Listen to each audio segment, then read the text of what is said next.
Ever badmouthed an old boss after leaving your job? Well, that was likely small potatoes compared to these guys, as nobody burns bridges quite like a TV chef. Chef Anthony Bourdain became a media figure with his 1999 New Yorker essay, "Don't Eat Before Reading This," which led to his first television series, A Cook's Tour.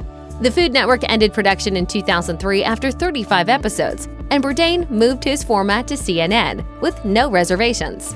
Why the move? According to incoming executives, A Cook's Tour scored higher viewership numbers when the show stayed in the US, and in particular when Bourdain went to Southern barbecue restaurants.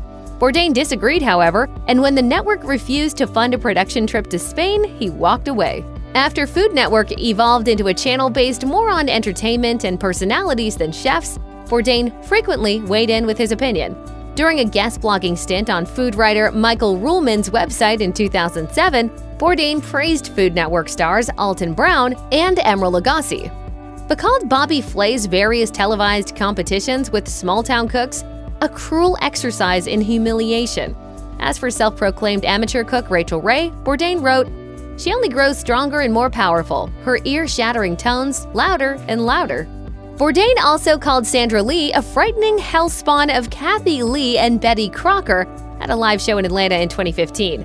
Meanwhile, he proclaimed Ina Garten to be one of the few people on Food Network who can actually cook. Bourdain said, "When Ina Garten roasts a chicken, she roasts it correct." When Food Network launched in the mid-1990s with a schedule consisting almost entirely of how-to-cook shows, accomplished chef Sara Moulton pretty much mastered that format. She hosted Cooking Live, its spin-off Cooking Live Primetime, and Sarah's Secrets. Here's your apron, Sarah. Let's get to work. Alrighty. Then in 2006, her shows were canceled and her tenure on the network ended. In 2010, she told Eater, "I was part of the old guard, and every time a new president comes in, they make changes. They were more interested in really good-looking people with really big personalities." In 2015, Moulton provided another pointed assessment of the network she'd helped to build, telling Saveur they didn't really want women at Food Network. The executives were mostly men, and everybody was white. David Rosengarten wasn't a professional chef, but rather a theater professor with a keen knowledge of food and a desire to be on TV. In the early 90s, Rosengarten was hired by the brand new Food Network as a co-host of Food News and Views. In 1994, Rosengarten starred in the innovative cooking show Taste, in which each episode centered on just one dish. The latter show ran for years, and after its cancellation, Rosengarten moved into food writing full-time, authoring cookbooks, serving as an editor at Gourmet, and publishing his newsletter, The Rosengarten Report. Rosengarten was just the figure that Food Network wanted for its talent search series, Food Network Star, previously known as The Next Food Network Star. Not long after that reality show got off the ground in the mid-2000s, a producer called Rosengarten and invited him to audition. In the book From Scratch, Inside the Food Network, Rosengarten recalled telling the producer, "Really? You want me to go on a show to see if I'm going to be the next Food Network star? I'm not sure you're aware of this, but I have some history being on Food Network, and you might want to just look into this before we go ahead and schedule an audition." The same producer soon called back to apologize. What really happened to Paula Deen? In the 2000s and 2010, she was among Food Network's most prominent and well-liked personalities. Her enthusiasm and warm demeanor sold viewers on the joys of traditional Southern favorites, as the Georgia-based restaurant runner and caterer prepared ridiculously calorie-dense foods on Paula's Home Cooking and a spate of other shows. That all ended in 2013 with one of the biggest scandals to ever hit the Food Network. That year, a former manager of one of Deen's restaurants sued her, alleging discrimination and a hostile, racially insensitive work environment. In a May 2013 deposition, Deen admitted to using a racial slur and other charged language years earlier. Food Network announced that it would essentially fire Deen by choosing to not renew the cook's contract. Deen hit NBC's Today to explain herself.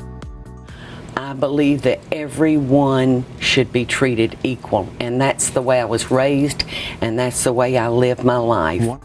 Asked by Today host Matt Lauer if she thought what she'd done was something that should have ended her tenure at Food Network, Deen called out her ex-bosses for punishing her too severely.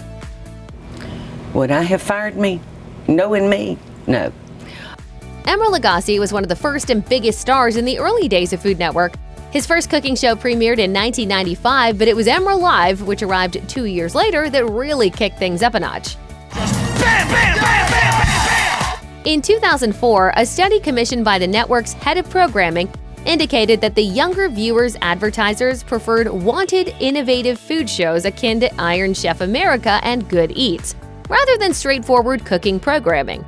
Food Network spent hundreds of thousands to reboot Emeril Live, but a new set and the addition of emerging chefs didn't help reverse its falling ratings. In 2007, Food Network canceled both of Lagasse's shows. Lagasse continued to make food television for other networks, but rarely returned to Food Network.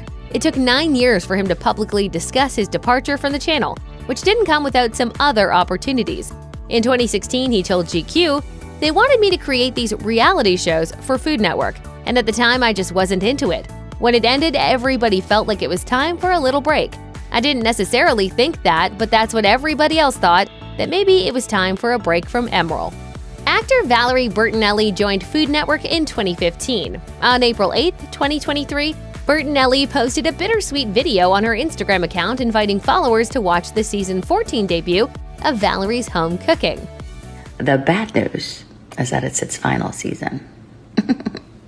Yeah, Food Network canceled us last summer. I have no idea why. 9 months later, Bertinelli announced on Instagram that she lost her other gig on the Food Network as a host of Kids Baking Championship. I know that it's business. Budget cuts, right? But it really hurt my feelings to know that I'm not going to be asked back.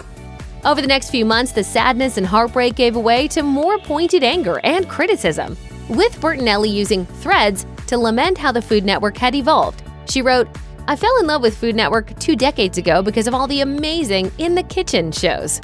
I learned so much. It's sad it's not about cooking and learning any longer.